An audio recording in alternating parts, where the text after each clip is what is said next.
नमस्कार, मैं हूं अशोक सिंह और आप देख रहे हैं बॉडमास इंजीनियरिंग। आप सबको रिपब्लिक डे की बहुत बहुत शुभकामनाएं। आज जब हम लोग 76वां रिपब्लिक डे मना रहे हैं तो आज इस वीडियो के मार्फत से मैं आपको याद दिलाना चाहता हूं। तो जब हम 26 जनवरी 1950 को रिपब्लिक हुए थे तो हमारे कंट्री में कितने इंजीनियरिंग कॉलेज थे और उन इंजीनियरिंग कॉलेजेस का क्या इंटरेस्टिंग स्टोरी है, क्यों उन इंजीनियरिंग कॉलेजेस को एस्टैब्लिश किया गया था, ब्रिटिशर्स का क्या कंट्रीब्यूशन है, उस समय के जो राजा महाराजा थे उनका क्या कंट्रीब्यूशन है।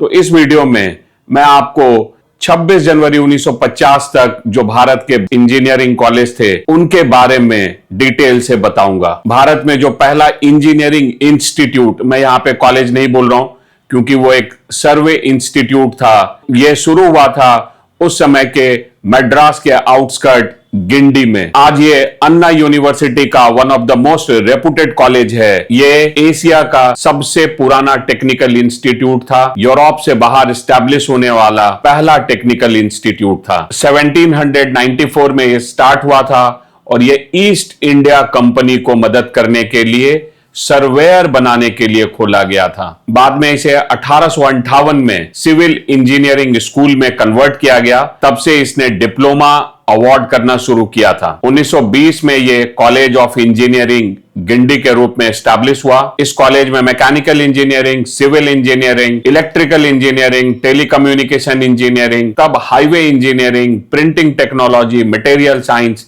ये सब की पढ़ाई होती थी। यह इंस्टीट्यूट 1978 में अन्ना यूनिवर्सिटी का पार्ट बना। ऑफिशियली जिस कॉलेज को भारत का पहला इंजीनियरिंग कॉलेज होने का टैग है वो है आज का Indian institute of technology Roorkee. इसकी स्थापना 1847 में जेम्स थॉमसन ने की थी। इस कॉलेज को खोलने का पर्पस गंगा कनाल बनाने के लिए इंजीनियर और सर्वेयर इसकी जरूरत थी, इसके लिए इस कॉलेज को एस्टैब्लिश किया गया था। 1897 में यहां इलेक्ट्रिकल इंजीनियरिंग स्टार्ट किया गया। 1997 में इंडियन गवर्नमेंट ने 150वीं वर्षगांठ पे इसके लिए एक डाक टिकट भी जारी किया था। 21 सितंबर 2001 से इसे आईआईटी रुड़की में कन्वर्ट कर दिया गया।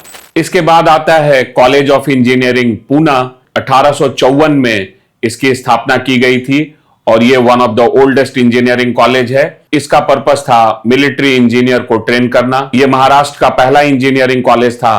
आज भी इस कॉलेज में कई ऐसी बिल्डिंग है जो बहुत पुराने ब्रिटिश काल की बनी हुई है। पहले इसमें केवल मिलिट्री इंजीनियरिंग की पढ़ाई होती थी, बाद में इसमें सिविल, मैकेनिकल और इलेक्ट्रिकल इंजीनियरिंग भी शुरू किया गया। ब्रिटिशर्स ने इस कॉलेज को इसलिए भी स्टैब्लिश किया था कि उन्हें रेलवे और इंफ्रास्ट्रक्चर प्रोजेक्ट्स के लिए जो इंजीनियर्स की जरूरत थी उसे पूरा किया जा सके। IIST श्योपुर, इसका पुराना नाम बंगाल कॉलेज ऑफ इंजीनियरिंग था। इस कॉलेज का रूट 1843 से शुरू होता है जब ये हिंदू कॉलेज कलकत्ता में सिविल इंजीनियरिंग की कुछ क्लासेस शुरू की गई थी। 1856 को सिविल इंजीनियरिंग कॉलेज बना। यह कलकत्ता का फेमस राइटर बिल्डिंग में एस्टैब्लिश किया गया था। 1864 में बैचलर ऑफ सिविल इंजीनियरिंग की पहली डिग्री की परीक्षा हुई थी जिसमें 2 स्टूडेंट ने ग्रेजुएशन किया था। 1880 में कॉलेज को शिवपुर हावड़ा जो आज का कैंपस है वहां पर शिफ्ट किया गया। 1921 में कॉलेज का नाम बंगाल कॉलेज ऑफ इंजीनियरिंग रखा गया था। 1930 में कॉलेज में मैकेनिकल इंजीनियरिंग, 32 में इलेक्ट्रिकल इंजीनियरिंग, 35 से 36 metallurgy engineering, humanity, applied mechanics, architecture, ये सब डिपार्टमेंट भी सब्सिक्वेंटली यहां शुरू हुए। वीर माता Jijabai technical institute VJTI Mumbai 1857 में यह एस्टैब्लिश हुआ था और इसका नाम विक्टोरिया जुबली टेक्निकल इंस्टीट्यूट था। NIT पटना, जिसका पुराना नाम बिहार कॉलेज ऑफ इंजीनियरिंग था और आज बिहार के वर्तमान मुख्यमंत्री श्री नीतीश कुमार भी इसी कॉलेज से पास आउट हैं। इस कॉलेज का इतिहास काफी पुराना है। यह 1886 में एस्टैब्लिश किया गया था। गंगा के किनारे खूबसूरत ब्रिटिश काल की बिल्डिंग आज भी आप देख सकते हैं। इस कॉलेज को एस्टैब्लिश करने का पर्पस पुल बनाने के लिए जो इंजीनियर्स की जरूरत थी, सड़कें बनाने के लिए जो इंजीनियर्स की जरूरत थी, उसको पूरा करने के लिए किया गया था। Number 7, faculty of technology and engineering, Maharaja Sayajirao university Vadodara की शुरुआत 1890 में कला भवन टेक्निकल इंस्टीट्यूट के रूप में हुई थी।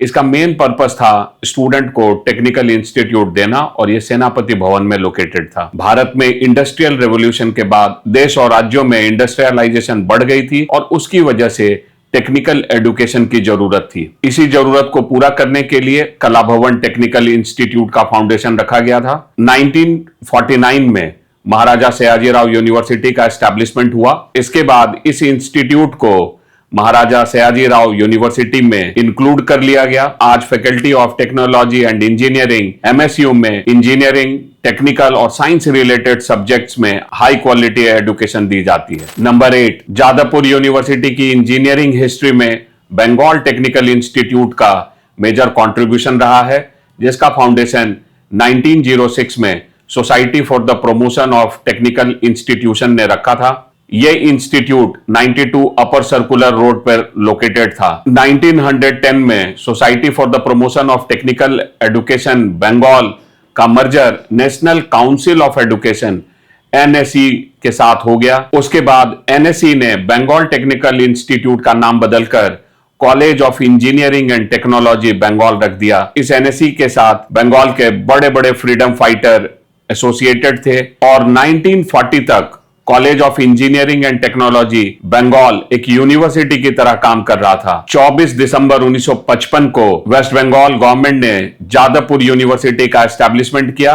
NSE ने अपनी पूरी प्रॉपर्टी जादवपुर यूनिवर्सिटी को ट्रांसफर कर दी थी। Number 9, Indian institute of science Bengaluru. 1889 में जमशेदजी टाटा की मुलाकात बॉम्बे यूनिवर्सिटी के वाइस चांसलर से हुई और उसके बाद 1893 में जमशेदजी टाटा स्वामी विवेकानंद से मिले और उससे प्रेरित होकर जमशेदजी टाटा ने भारत में रिसर्च के लिए एक यूनिवर्सिटी बनाने के लिए काफी कंट्रीब्यूशन दिया और उसके बाद imperial university of India establish हुआ। 1898 में मैसूर स्टेट के दीवान शेषाद्री अय्यर ने यूनिवर्सिटी के लिए बैंगलोर में जमीन और पैसा देने का प्रस्ताव दिया।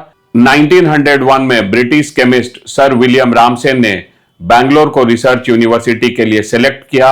1909 में टाटा के डेथ के बाद officially Indian institute of science establish हुआ। Visvesvaraya college of engineering and technology establish हुआ बैंगलोर में 1917 में। कॉलेज का नाम भारत के महान इंजीनियर सर विश्वेश्वरैया के नाम पे रखा गया।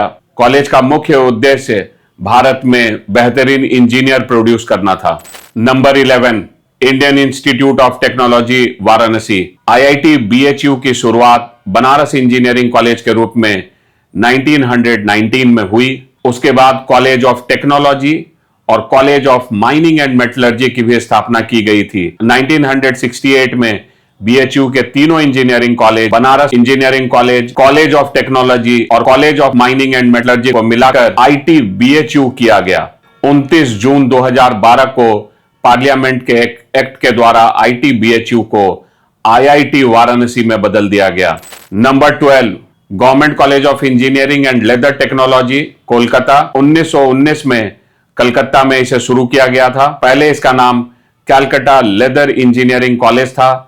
लेदर इंडस्ट्री के लिए स्किल्ड इंजीनियर तैयार करने के लिए एस्टैब्लिश किया गया था। कलकत्ता में लेदर बिजनेस काफी रैपिडली ग्रो कर रहा था। आज ये कॉलेज इंजीनियरिंग और टेक्नोलॉजी के फील्ड में कई और कोर्सेज की भी पढ़ाई कराता है, लेकिन लेदर और टेक्नोलॉजी सेक्टर में यह भारत का मोस्ट इंपॉर्टेंट कॉलेज है।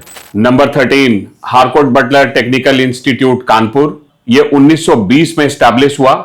इसका नाम सर हारकोट बटलर के नाम पे रखा गया। कॉलेज का मेन गोल इंडस्ट्रियल नीड्स के लिए इंजीनियर तैयार करना था। आज भी ये एक टॉप का इंस्टीट्यूट है।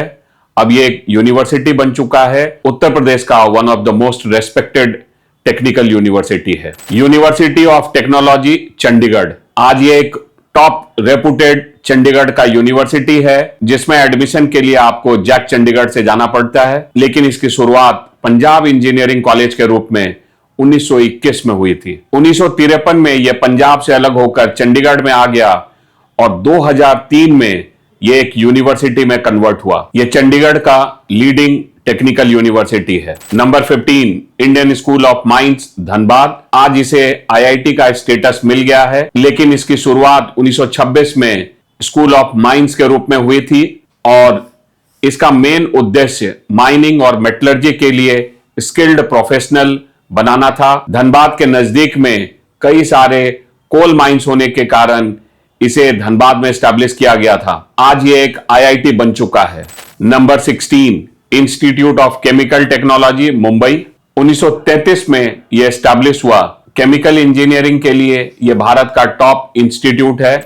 Number 17, university college of engineering Osmania university. Hyderabad के इंडस्ट्रियल ग्रोथ को देखते हुए इसकी स्थापना की गई थी। इनिशियली इस इंस्टीट्यूट का फोकस सिविल इंजीनियरिंग था। आज के डेट में इंजीनियरिंग के कई सारे ब्रांचेज यहां पढ़ाए जा रहे हैं और ये हैदराबाद का one of the top engineering college है। दिल्ली टेक्निकल यूनिवर्सिटी दिल्ली, 1949 में इसे एस्टैब्लिश किया गया था।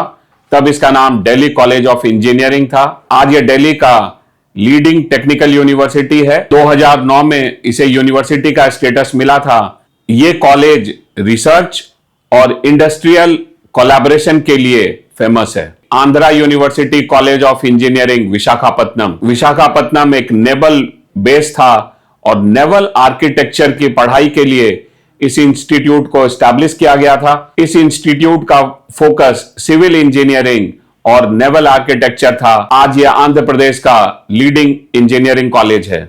National institute of engineering Mysuru, NIE Mysuru, आज कर्नाटका का one of the top engineering college है। इसे एस्टैब्लिश किया था वाडियार फैमिली ने 1946 में। शुरुआत में इस इंस्टीट्यूट का फोकस मैकेनिकल इंजीनियरिंग था। आज भी मैकेनिकल इंजीनियरिंग के लिए यह एक रेस्पेक्टेड इंस्टीट्यूट है। कॉलेज का प्लेसमेंट रिकॉर्ड और इंडस्ट्री कनेक्शन बहुत ही बढ़िया है। University college of science and technology Raja Bazar Kolkata, 1949 में इसे एस्टैब्लिश किया गया था। राजा बाजार साइंस कॉलेज को कटिंग एज साइंस एक्सपेरिमेंट्स के लिए जाना जाता है। यह इंस्टीट्यूट शुरुआत से ही काफी रिसर्च फोकस्ड था। Number 22, Lakshmi Narayan institute of technology Nagpur. इसका एस्टैब्लिशमेंट 1942 में हुआ था। शुरुआत में इसे केमिकल इंजीनियरिंग की पढ़ाई के लिए एस्टैब्लिश किया गया था। केमिकल प्रोसेस और इंडस्ट्रियल टेक्नोलॉजी में यह एक लीडिंग इंस्टीट्यूट है। इस इंस्टीट्यूट का फोकस पेट्रोकेमिकल इंजीनियरिंग और मैन्युफैक्चरिंग इंजीनियरिंग में भी है। Number 23, college of engineering Trivandrum. इसे 1939 में एस्टैब्लिश किया गया था। यह ट्रावनकोर स्टेट, जो पुराना ट्रावनकोर स्टेट था, उसका पहला इंजीनियरिंग कॉलेज था। इसे एस्टैब्लिश करने में ट्रावनकोर के राजा श्री चिथिरा थिरुमल बालारमन वर्मा का बहुत बड़ा योगदान था। यहां पहली क्लासेस 3 जुलाई 1939 को शुरू हुई। शुरुआत में इस कॉलेज में सिविल, मैकेनिकल और इलेक्ट्रिकल इंजीनियरिंग की पढ़ाई होती थी, लेकिन आज यह एक भारत का लीडिंग इंजीनियरिंग इंस्टीट्यूट है। Number 24, Annamalai university, faculty of engineering and technology. 1945 में इसे एस्टैब्लिश किया गया था और यह मद्रास स्टेट का दूसरा इंजीनियरिंग कॉलेज था। यहां के फेमस ब्रांचेज में सिविल, इलेक्ट्रिकल, मैकेनिकल और कंप्यूटर साइंस है। नंबर 25, जबलपुर इंजीनियरिंग कॉलेज की स्थापना 7 जुलाई 1947 को हुई। इसकी शुरुआत ओल्ड रॉबर्टसन कॉलेज के नाम से हुई थी। आज ये नॉर्थ इंडिया का प्रीमियर इंजीनियरिंग कॉलेज है। आज इस कॉलेज को इस लेवल पे लाने में इनके विजनरी प्रिंसिपल डॉक्टर एसपी चक्रवर्ती का बहुत बड़ा योगदान है। Number 26, bits Pilani. यह आज भी भारत का नंबर 1 प्राइवेट इंजीनियरिंग कॉलेज है। इसकी स्थापना 1946 में हुई थी और इसकी शुरुआत इलेक्ट्रिकल और मैकेनिकल इंजीनियरिंग से हुई थी। यह कॉलेज सेठ शिवनारायण बिरला ने बनाया था। जैसा कि मैंने आपको कहा, शुरुआत में सिर्फ इलेक्ट्रिकल और मैकेनिकल इंजीनियरिंग के कोर्सेज थे, लेकिन धीरे धीरे इस कॉलेज में बाकी ब्रांचेस भी ऐड हुए। 1964 में बिरला कॉलेज ऑफ इंजीनियरिंग का नाम बदलकर इसे बिट्स पिलानी नाम दिया गया। Number 27, BMS college of engineering Bangalore. BMS college of engineering भी 1946 में स्टार्ट हुआ और यह आज बैंगलोर का one of the leading engineering institute है। इस कॉलेज को स्टार्ट किया था भूषण नारायण मुकुंदास श्रीनिवासैया ने। उन्हीं के नाम पे यह बीएमएस कॉलेज ऑफ इंजीनियरिंग है। यह बैंगलोर में फेमस बुल टेम्पल बसवन गुड़ी के जस्ट ऑपोजिट में है। नंबर 28, दयालबाग इंजीनियरिंग कॉलेज 1950 में स्टैब्लिश हुआ। इसे स्टार्ट किया था परम गुरु हुजूर मेहता जी महाराज ने। 1981 में यह दयालबाग एजुकेशनल इंस्टीट्यूट, जो एक डिम्ड यूनिवर्सिटी है, उसका हिस्सा बन गया। Walchand college of engineering Sangli में है। यह सांगली और मिराज के बीच में आता है। 90 एकड़ का खूबसूरत कैंपस है। कॉलेज की शुरुआत 1947 में हुई। सबसे पहले यह सिर्फ सिविल इंजीनियरिंग का कोर्स ऑफर करता था। 1955 में कॉलेज का नाम वालचंद कॉलेज ऑफ इंजीनियरिंग रखा गया। यह सेठ वालचंद हीराचंद मेमोरियल ट्रस्ट के अंदर आता है। तो ये थी भारत के सबसे पुराने 29 इंजीनियरिंग कॉलेज की कहानी। उम्मीद करता हूं कि आपको यह वीडियो पसंद आया होगा। अगर आपको यह वीडियो पसंद आया है तो वीडियो को लाइक एंड शेयर करें और चैनल को जरूर सब्सक्राइब करें। वीडियो देखने के लिए आपका बहुत बहुत धन्यवाद। Thank you.